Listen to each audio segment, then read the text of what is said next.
வணக்கம். இன்றைக்கி நம்ம பார்க்க போகிற சமையல் ஒரு அருமையான தயிர் இல்லாத கமகமன் மணக்கிற மாதிரி ஒரு மட்டன் பிரியாணி எப்படி செய்யலாங்கிறத பார்க்கலாம். நல்லா உதிரி உதிரியாக இருக்கும். டேஸ்ட்டு சூப்பராக நல்லா அட்டகாசமாக இருக்கும்.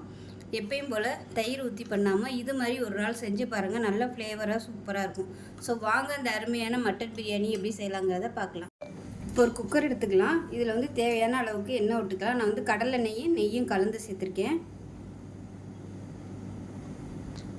இப்போ நெய் சேர்த்துக்கலாம். ரெண்டும் சேர்த்து ஒரு 100 ml அளவுக்கு சேர்த்துக்கோங்க. எண்ணெய் நல்லா சூடாயிருச்சு. மீடியம் சைஸாக ஒரு வெங்காயம் சேர்த்துக்கலாம்.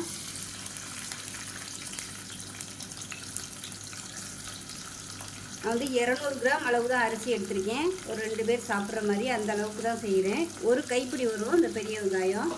அந்த அளவுக்கு மட்டும் வெங்காயம் சேர்த்துக்கோங்க. வெங்காயம் நல்லா ப்ரௌன் கலரில் வதங்கட்டும். இப்போ வெங்காயம் வதங்கிட்டு இருக்கையிலே புதினா கொத்தமல்லி சேர்த்துக்கலாம். எண்ணெயிலே வதக்கிட்டோம்னா நல்லா வதங்கிடும். சும்மா கொஞ்சமாக சேர்த்துக்கோங்க, ரொம்ப சேர்க்க வேணாம். இப்போ பாருங்கள் வெங்காயம் வந்து நல்லா செவக்க ஆரம்பிச்சிருச்சு. இதுக்கு மேலே விட்டோம்னா கறி போயிடும். இப்போ இந்த ஸ்டேஜில் பொடி சேர்த்துக்கலாம். இதில் பார்த்திங்கன்னா 1/2 டேபிள் ஸ்பூன் மிளகாத்தூள், 1/4 டேபிள் ஸ்பூன் கரம் மசாலா, அதாவது பட்டை, கிராம்பு, ஏலக்காய், இது 3 வந்து நான் பொடிச்சு வச்சுருக்கேன். அந்த பொடியை தான் நான் அதில் வந்து சேர்த்துருக்கேன். இப்போ எண்ணெயிலே நல்லா அதை வதக்கி விட்டுக்கலாம். அப்போ தான் நல்ல ஒரு கலர் கிடைக்கும். இப்போ இதில் இஞ்சி பூண்டு பேஸ்ட்டு சேர்த்துக்கலாம். இது வந்து ஒரு 50 கிராம் அளவு இருக்கும். ரெண்டும் சேர்த்து இஞ்சி பூண்டு அரைக்கையில் ஒரு 3 சின்ன வெங்காயமும் சேர்த்து அரைச்சிருக்கேன். ஏன்னா நம்ம இஞ்சி பூண்டு வந்து கொஞ்சமாக யூஸ் பண்ணுறதுனால அரைபடாது நைஸாக. அதனால் 2 சின்ன வெங்காயம் சேர்த்து அரைச்சிங்கன்னா உங்களுக்கு பிரியாணி நல்லா டேஸ்ட்டாகவும் இருக்கும், சீக்கிரமாகவும் அரைப்பட்டுரும்.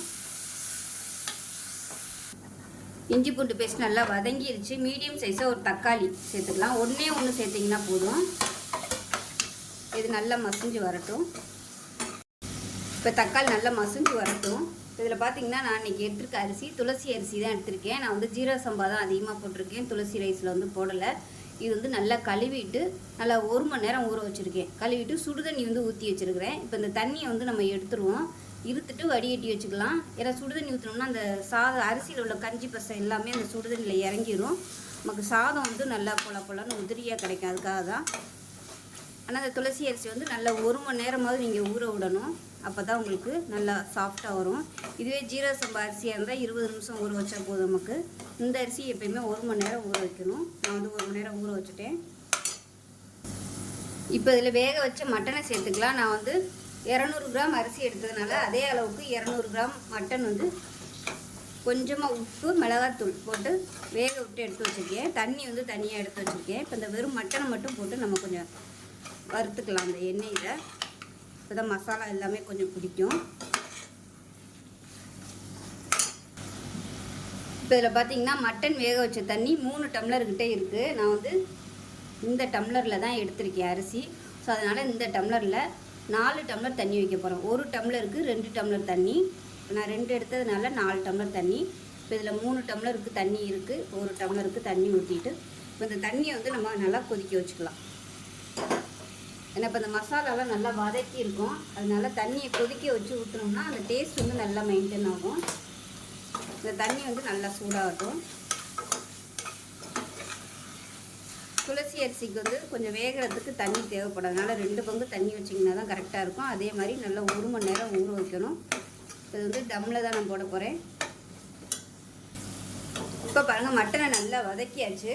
இப்போ இதில் வந்து நம்ம இந்த சூடு பண்ண தண்ணியை சேர்த்துக்கலாம்.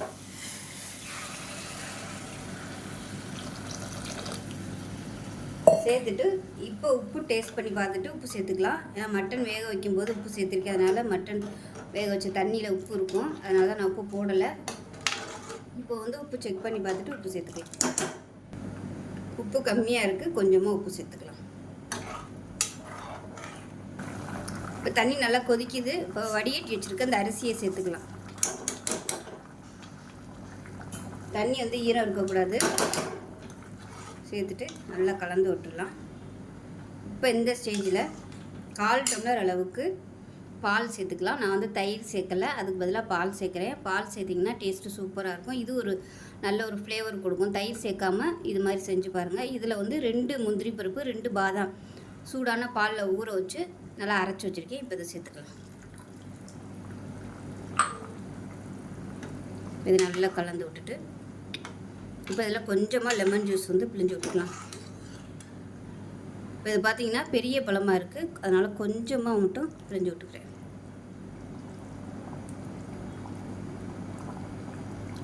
பாதி தான் பிழிஞ்சிருக்கேன். இப்போ நல்லா கலந்து விட்டுட்டு எல்லாமே டேஸ்ட் பண்ணி பார்த்துக்கோங்க. புளிப்பு பத்தலைன்னா நீங்கள் லெமன் ஜூஸ் வந்து பிழிஞ்சு விட்டுக்கலாம். அது நல்லா கொதிக்குது. இப்போ அடுப்பு நல்லா மீடியத்தில் வச்சுருங்க. மீடியத்தில் தண்ணி வந்து நல்லா வற்ற விட்டுக்கலாம். ஏன்னா நம்ம தம் போடுறதுனால ஹை ஃப்ளேமில் இருந்துச்சுன்னா தண்ணி சீக்கிரமாகவே வற்றிடும். சாதம் வந்து தம் போட்டாலும் சரியாக வேகாது, வித விதையாக இருக்கும். அதனால் சிம்மர்லேயே வச்சு நல்லா கொதிக்க விட்டுக்கோங்க. அப்போ தான் அரிசி நின்று வேகும்.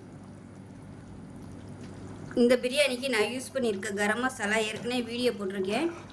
அதாவது பட்டை வந்து 50 கிராம் எடுத்திங்கன்னா ஏலக்காய் 25 கிராம், 25 கிராமில் பாதி வந்து கிராம்பு எடுக்கணும். ஸோ இந்த அளவில் தான் எடுத்து வெயிலில் நல்லா காய போட்டுட்டு அரைச்சி வச்சுருக்கேன். அரைச்சிட்டு நம்ம ஃப்ரிட்ஜில் ஸ்டோர் பண்ணி வச்சோம்னா எப்போனாலும் நம்ம யூஸ் பண்ணிக்கலாம், கெட்டு போகாது. ஸோ அந்த பொடி தான் இன்றைக்கி யூஸ் பண்ணியிருக்கேன். 50 கிராம் பட்டை, 25 கிராம் ஏலக்காய், அதில் பாதி கிராம்பு. இப்போ பாருங்கள் தண்ணி நல்லா வற்றிருச்சு. இப்போ வந்து நம்ம தோசைக்கல் வந்து நான் பக்கத்தில் சூடு பண்ணி வச்சுருக்கேன்.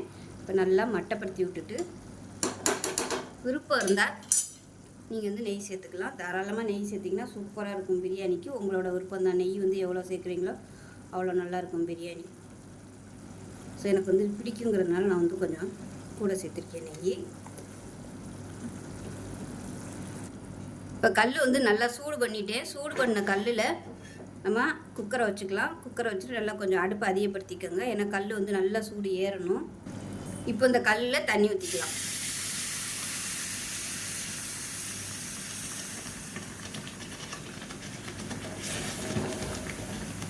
இந்த மாதிரி தண்ணி ஊற்றுனீங்கன்னா உங்களுக்கு அடி பிடிக்காது குக்கரில். இப்போ வந்து அடுப்பை நல்லா குறைச்சி வச்சுக்கோங்க.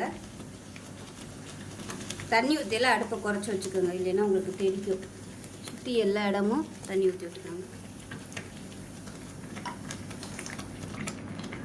இப்போ சாதத்தை ஒரு தடவை மேலாப்பில் கிளறி விட்டுக்கோங்க. மறுபடியும் நல்லா கிளறி விட்டுட்டு அமைக்கி விட்டுடலாம்.